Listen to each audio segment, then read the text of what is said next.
I'm working at putting the Hayabusa engine back together, and I got to the point of the rebuild where all the damage happened last time it was blown up, and probably the time before that as well. You see, when you turbocharge an engine, there are certain things that you gotta account for when you're putting it all back together.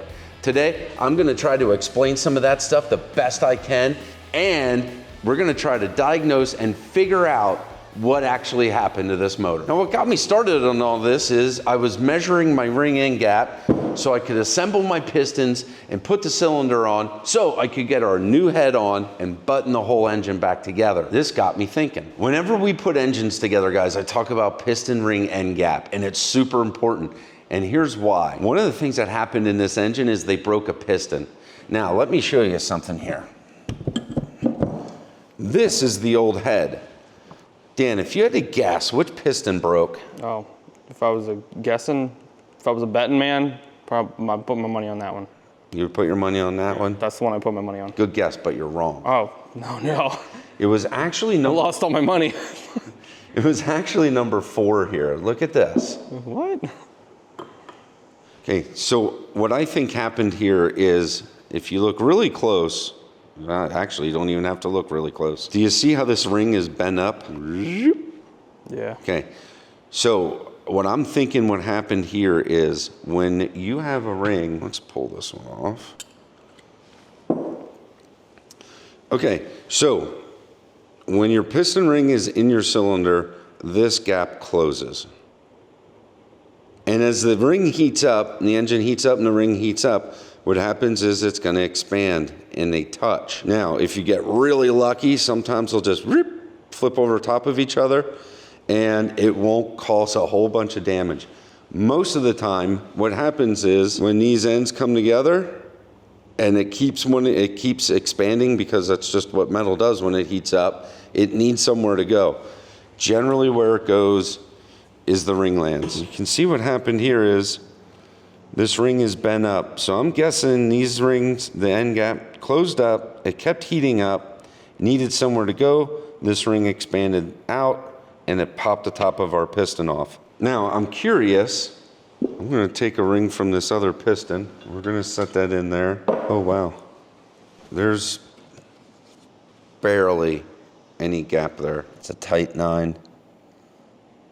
8.5 thou. Let's see if that's consistent. I'm still stuck on how I lost all my money. That's why you don't gamble, kids. That's why you don't gamble. Swindler Craig's gonna come along and take your life's fortune. Yeah, man, that is an insane gap. Okay, so I just popped off 2 top rings and they have the same gap. So I don't know the exact setup and configuration that this motor had, but I do know that you want more than 8.5 to 9 thou on your ring gap when you're setting up a boosted motor. Let me show you something here. Now, every set of pistons and rings is gonna be a little bit different, but if you look here, there's a formula. So you take your bore, and in our case, we're running turbo, so we're running boost, bore times 0.055 inch, and then we want our second ring to be a little bit bigger than that. But you can tell, anytime you take a ring off an old ring off of a piston and you sit it on a flat surface and it rocks because it's warped or whatever, that means you were super close to breaking a piston. That means the end gap came together and it touched and it started to warp and deform. All right. Can you see this gap versus this gap? So that's a pretty big difference. The small gap is a ring that I just pulled off this piston. The bigger gap, that is what our new rings are gapped to. So if I do my math right, our cylinder bore is 3.189 times 0.0055. So we should be at 18 thousandths on our first ring and 4 to 8 thousandths more on our second ring. I actually opened that up to 19 or 20 on the top ring and 22 or 3 on the second ring. That just gives a little extra room for a little extra boost if we ever feel like getting frisky with it, and the motor holds together long enough.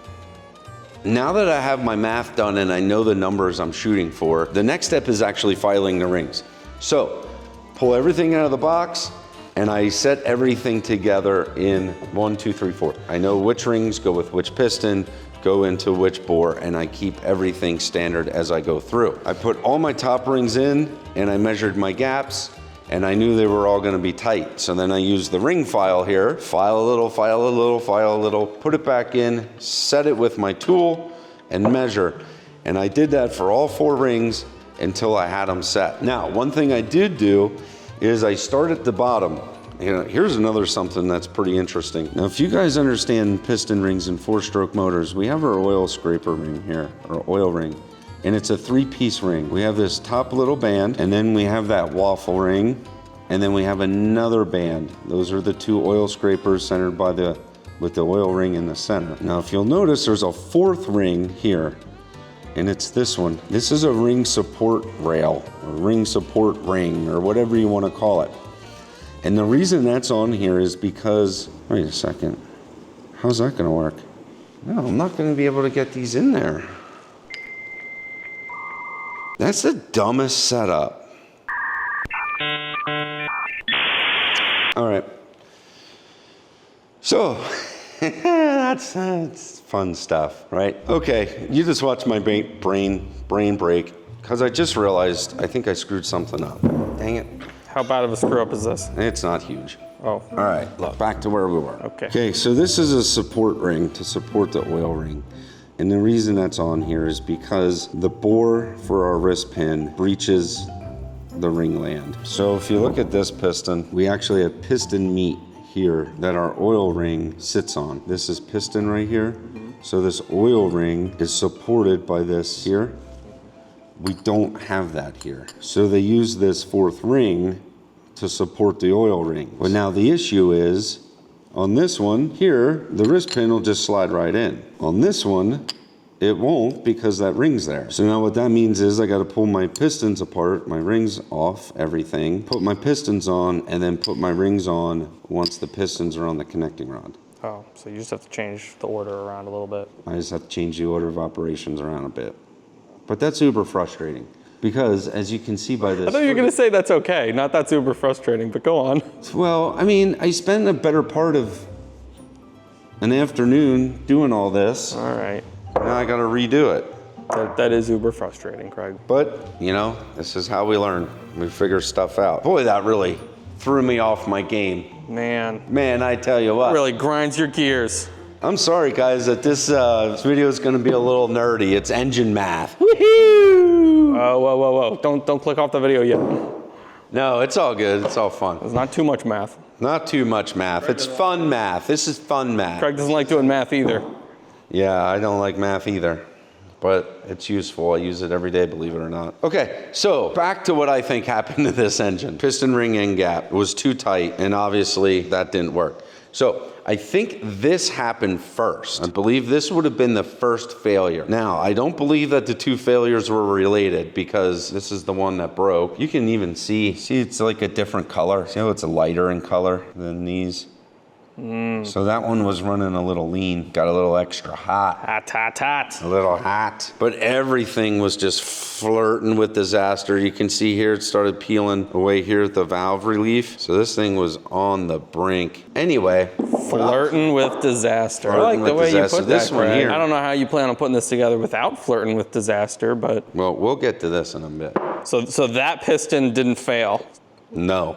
All right, you just broke my brain, but go ahead. No, the valve failed. Red line on the Hayabusa is 11,000 RPM. So you got to remember, this piston is traveling north in the cylinder faster than a scalded kangaroo, and the valve is headed south. So, now, when the piston comes up and hits top dead center, you can't take all of this mass and just stop it on a dime and it goes the other way. There's actually some stretch, like roller coaster almost, like, and then you go down, right? So this, and it just stretches a little bit and then it comes back down. I don't know how much of that came into play here. We're gonna dissect that here shortly. First, it was gonna be, I was just gonna throw the pistons onto the rods and throw the cylinder on, and then we were gonna get to degreeing the cams, which is maybe gonna explain this stuff. But now I gotta take the pistons apart so I can put them on the rods, so I can put them back together, so I can put the cylinder on, so I can do that.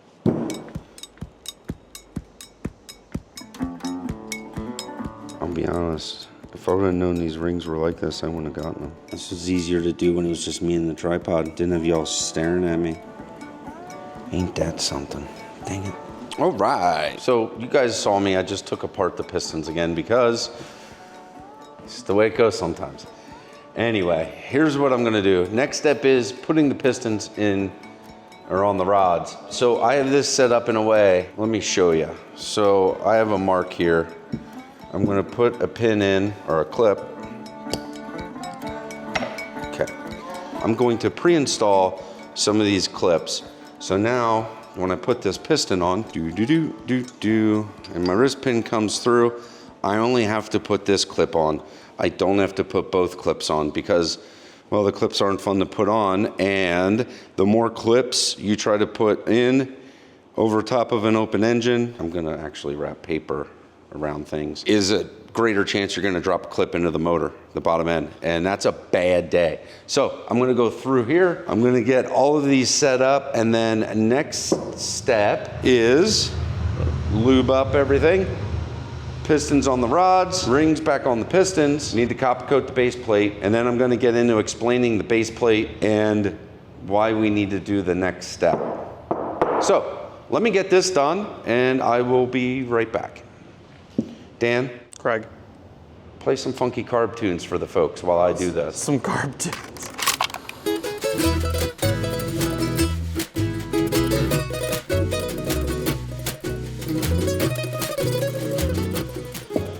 All right, now I'm gonna start with number 3, and then 2, then 1, then 4.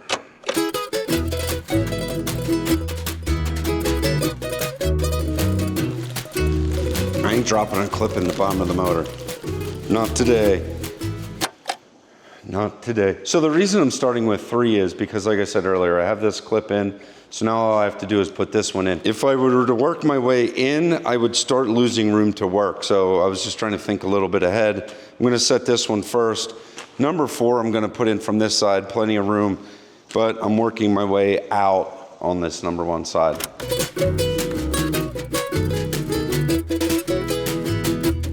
Now you see me using this pick a lot. I'm using the back side of it, not the pointy side of it, the dull blunt side.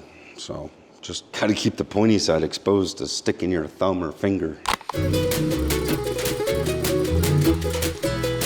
That was easy. Now, listen real quiet.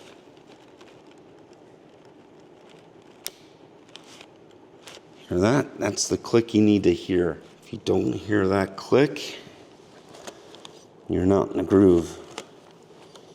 And if these clips are not all the way around and in the groove, your pin's gonna come out, and that's gonna be another bad day. Oh geez, you're like a ninja, Dan. He's like Greg, just sneaking in here all the time.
I've been buying parts from Dennis Kirk for over 30 years. Why? Because with over 180,000 part numbers in stock and ready to ship, they have what I need. All orders over $89 ship for free, and all orders placed before 6 p.m. local time will be shipped the same day. Their tech help is immense. The My Garage tool will help you find fitment-specific parts in seconds once you enter your ride, and their on-site tech team is there to help if you have any questions. If you need some parts for your ride, it doesn't matter if it's a Hayabusa or a Harley, snowmobile or motorcycle, ATV or dirt bike, go to DennisKirk.com/beardedmechanic and get what you need today. We'll put all the information in the description. Go check him out. It really helps the channel.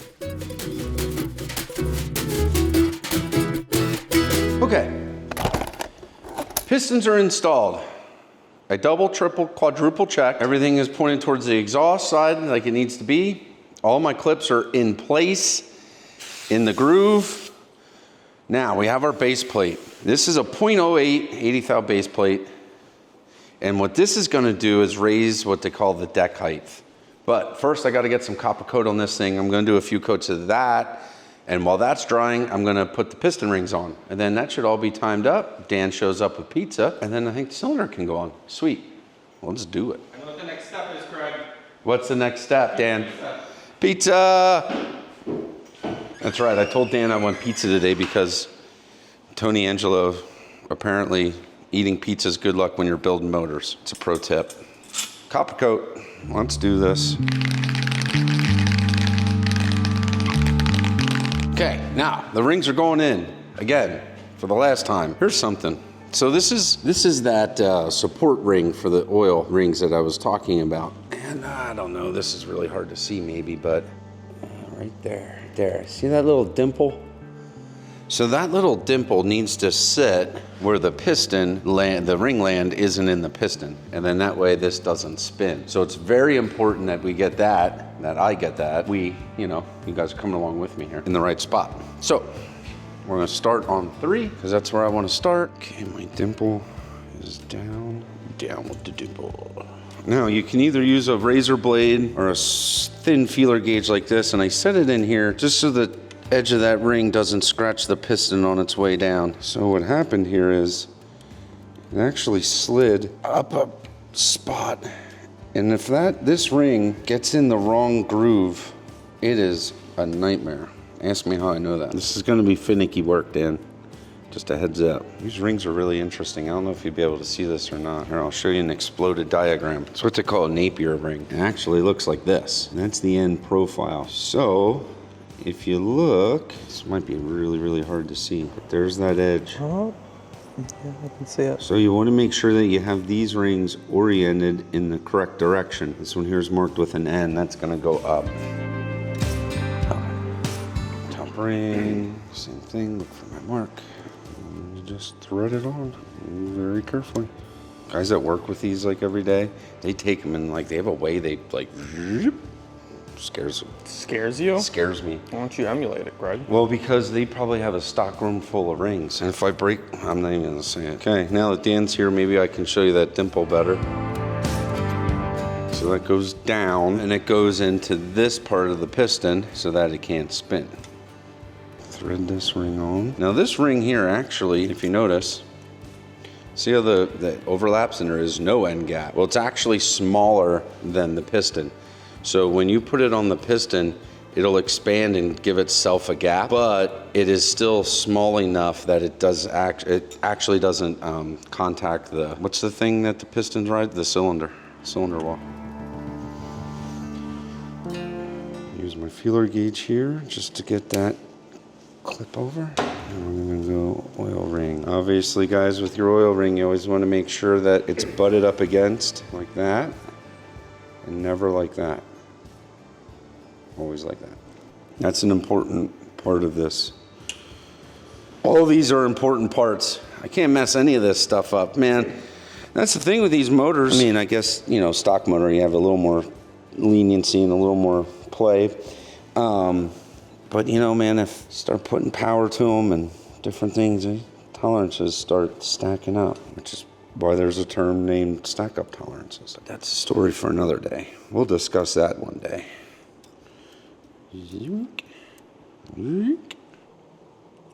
About there.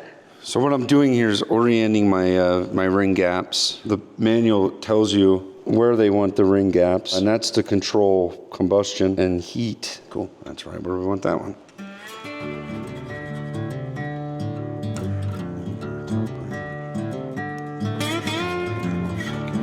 Cool, we're halfway done, Dan.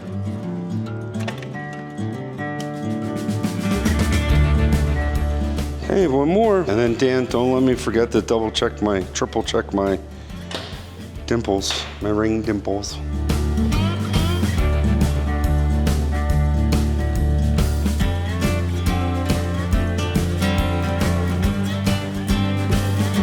All right, there we go. Rings are installed. I'm gonna go through again though and just double check everything. Making sure everything's where it needs to be. I'm making sure all my ring markings are facing up. Check my dimples, check my clips. Huh. What's next, Dan? I cleaned off our top plate, so now I think it's time for the base plate. Hit it with the old copper coat. Zonk. I'm gonna wish I had 6 hands here in a minute, just telling you, Dan.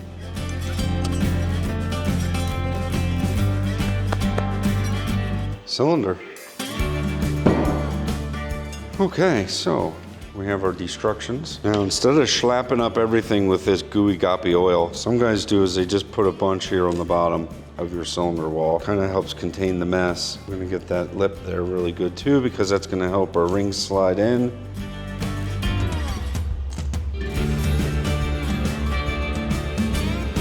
All right. All right, now the fun part comes. I'm sure there's 1,000 million ways to do this different and better than I'm gonna do it, but I'm gonna do it. Had to get close there. There we go. So, can you kind of hold this cylinder? I don't want it to fall down to the top of the piston. All right, come down a little. Okay, so we're gonna hold down on this back side here. We're just gonna kind of cock it a little like that, okay? And then I'm gonna try to work these rings in here, one at a time while I pivot the piston up, and they should slide in. Here we go. Here we go. Nice. Now we gotta do the second ring.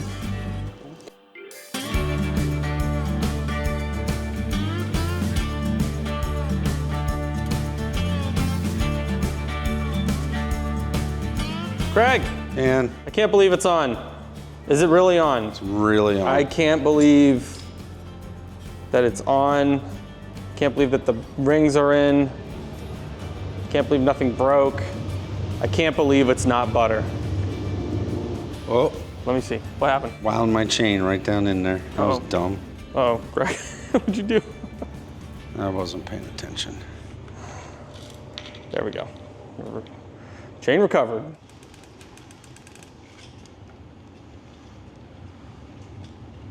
Look at that. Nice. Wow.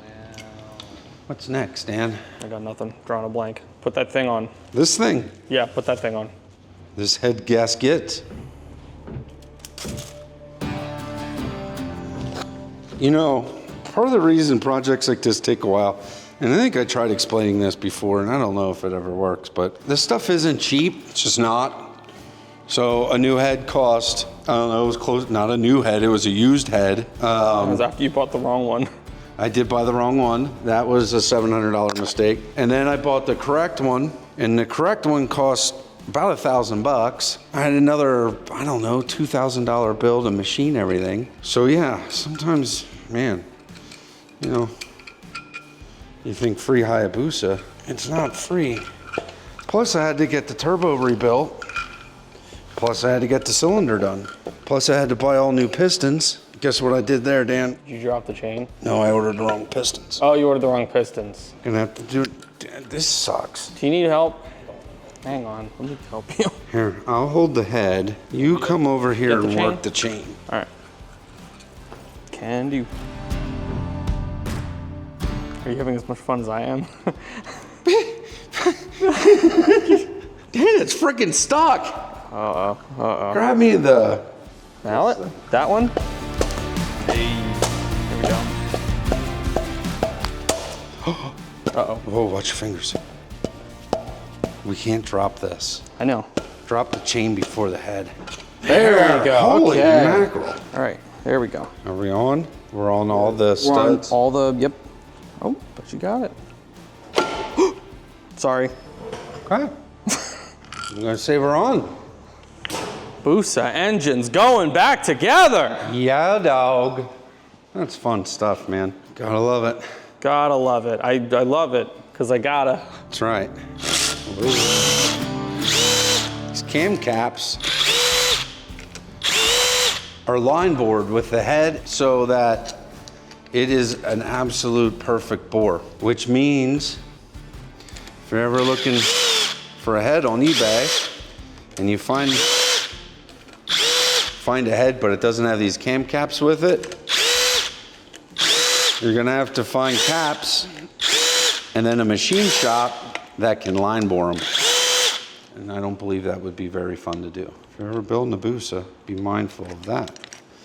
And it's not just Busa, it's most of motors like this. I got these sleeper cams. What do you think? Look pretty good. Nah, I'm just kidding. We got real camshafts. We got real ones. We got real ones. These say hard face on stock core Suzuki Hayabusa early. I don't know. I just told them what I was doing. They picked the cams.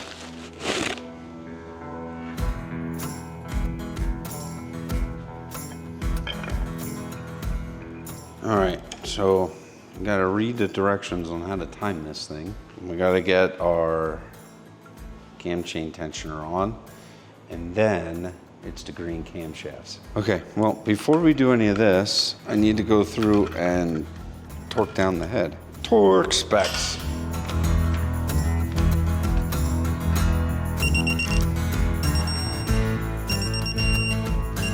What do you think of that? Dan, we are making headway, my friend. He's got to get torqued down to 89 inch-pounds, which is right about there. Okay, now, Dan, I got to figure out how we time this thing. Put our camshafts in and time it. Don't have to worry about setting our valves because that was all done at the machine shop. That's pin 1, 2, 3, 4, 5, 6, 7, 8, 9, 10, 11, 12, 13, 14, 15. So the 15th pin sits opposite the number 3 arrow on the intake cam sprocket. For frog snacks.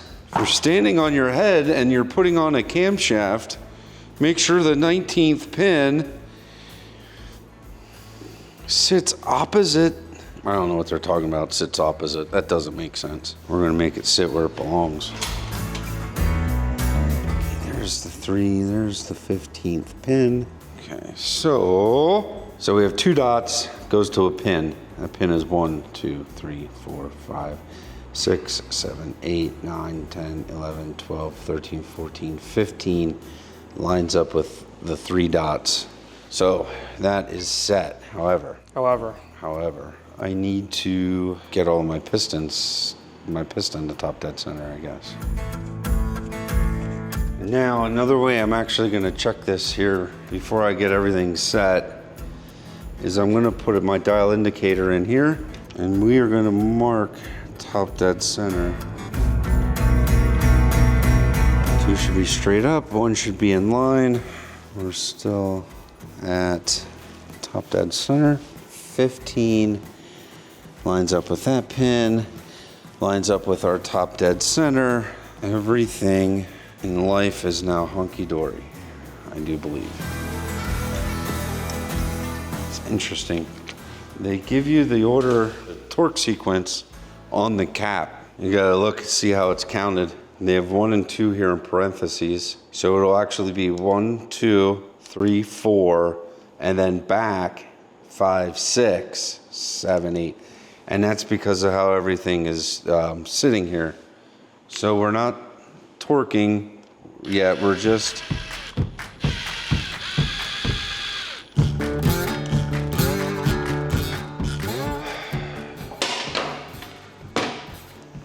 I'm struggling, Dan. What'd you do? I'm on the struggle bus. What'd you do? Put the exhaust holder on the... Saying that's on the wrong spot? Mm-hmm. Oh, okay. See that, boys and girls? Even Craigs make mistakes sometimes. I wonder why it's upside down.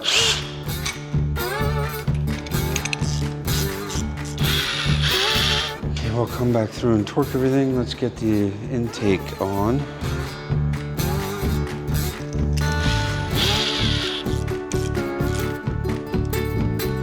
£89 for the final pass. You know what they say, Dan? This too shall pass. It's true.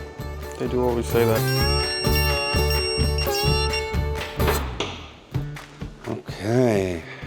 Well, I don't know. I sure hope we got this all figured out. So the next big step we have to do is degree the cams. The reason we need to degree the cams is because we are running a 80,000 spacer plate under here. So that is raising the cylinder, and it raised the head, which also raised the center lines of the cams. Let me try to explain this to you a little better so it makes sense.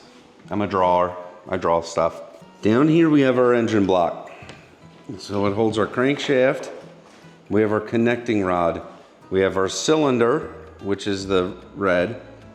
And inside there is where our pistons are. Pew, pew, pew, pew, pew, pew. Up and down. This pink is our head. Inside the head we have our valve. We have our shim. We have our bucket.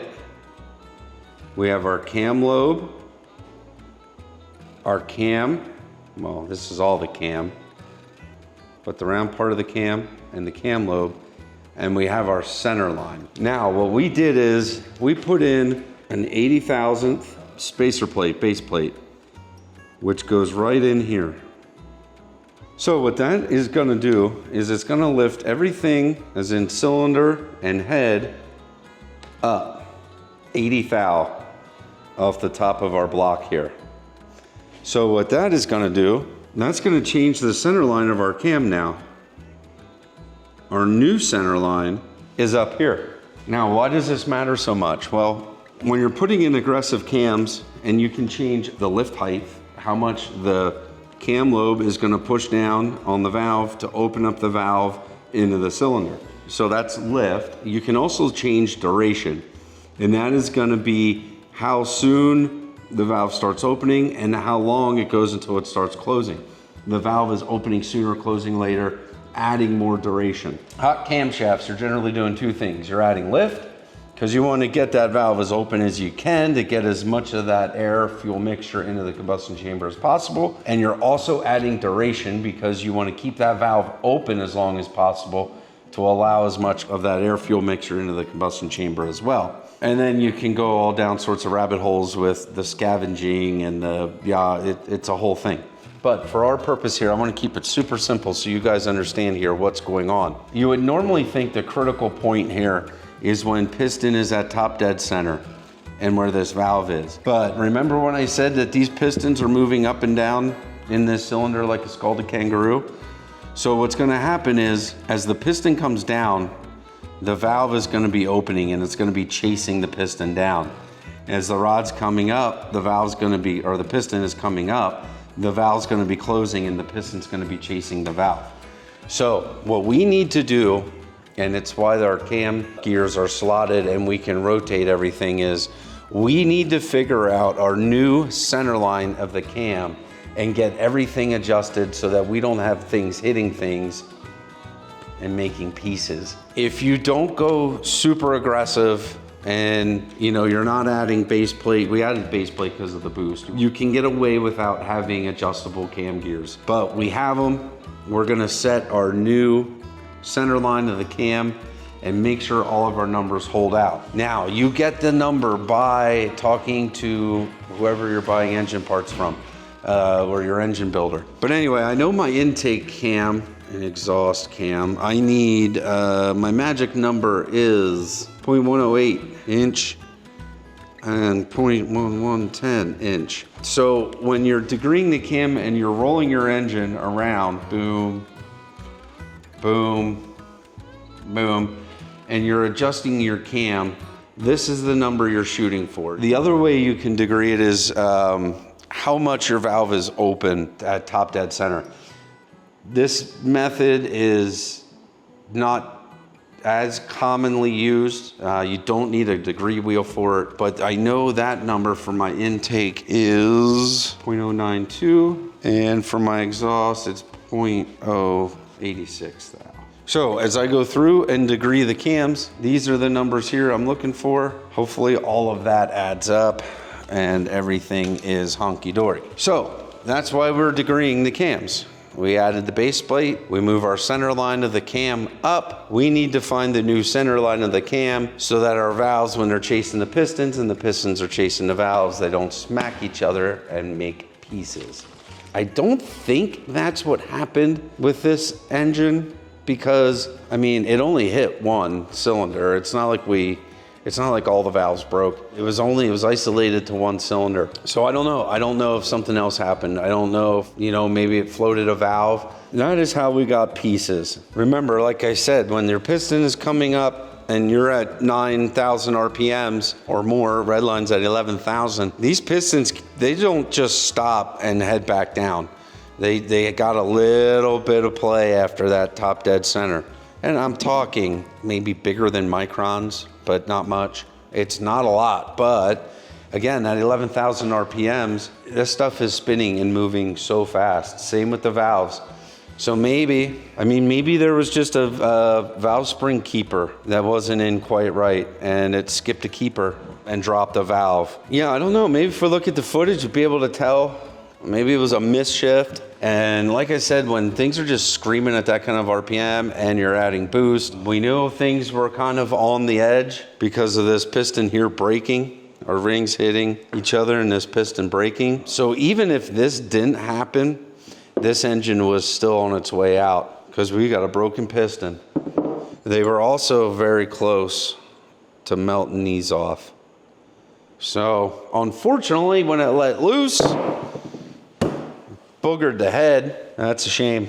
That's a real shame. I hope that explanation helps you understand cam degreeing a little better. There's tons of videos out there if you want to watch some of them. Go ahead and learn more. I just wanted to give you guys a basic idea of what was going on, and hopefully I got that accomplished. I also wanted to get a lot more done to this motor and get it into the bike in this video.